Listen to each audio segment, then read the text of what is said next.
So I think ultimately AM is going to impact the automotive industry in a lot of ways, and I suspect automotive will end up being one of the largest adopters of AM globally. I think like every industry, automotive is trying to make things stronger, lighter, better, perform better, fuel injectors, brakes, it doesn't matter, right? There's always a drive for continuous improvement. In the case of auto today, it's even more prevalent because you've got electric vehicles, right? And so much of the distance that an electric vehicle can go is driven by weight.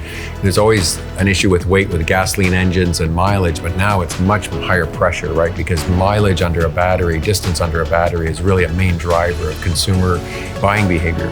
So if you can make the car 5 or 10% lighter and get an extra 50 or 100 kilometers out of a battery, that's what you want to do. So I think automotive lightweighting is a big deal, but I just think generally continuous improvement in the product they produce, whether that's lighter, stronger, better supply chain, shorter supply chain, more rapid prototyping, or even whether it's just lower environmental impact. Automotive will be a big adopter of additive manufacturing for sure.